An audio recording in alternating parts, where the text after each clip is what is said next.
Alright, I am looking at the Kraken case's replacement foam for the LifePod 1.0, and I became interested in this product after seeing an Instagram post announcing its release.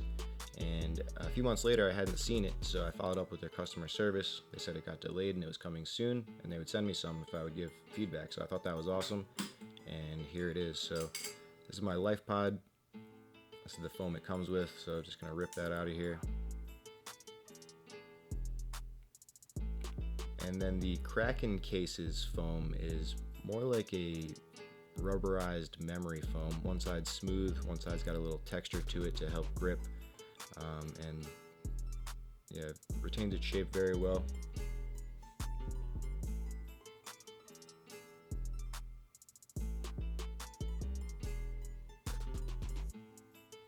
Then we have the upper lid foam here too.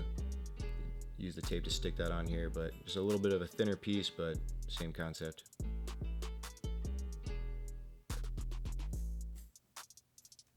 And then once installed, it's got a very flush fit with the lips of the case. It's once closed, it'll basically be airtight.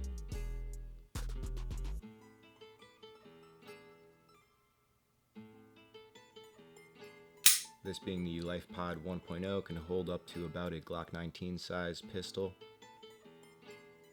And when closing it, you start to get resistance pretty quickly, much faster than the original foam, so it does require a good amount of downward force in order to activate the latches before you engage the lock.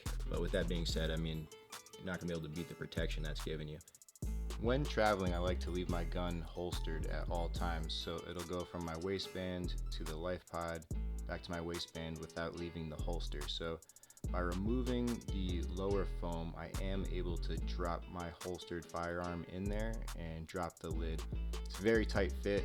The top lid is compressing that down a good ways. Once latched, that is absolutely not going anywhere.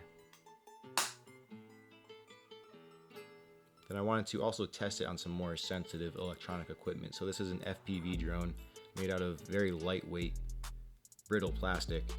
I was a little worried about compressing it in there, to be honest, but as you'll see here, it holds up totally fine.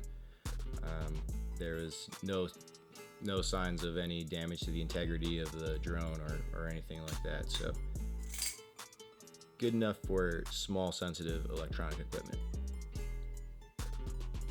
Overall, this is definitely an upgrade to the original foam. One, it's going to provide you more protection. You got additional surface contact on all of your items. Two, you're not going to have to layer items of different sizes. It's going to be a one size fits all, unless you want to, say, add a holstered firearm, in which case the top foam is more than enough to still give you a lot of contact and keep that thing from rattling or moving inside. Also, you're not going to have to worry about moisture, which is the reason I like this in the first place.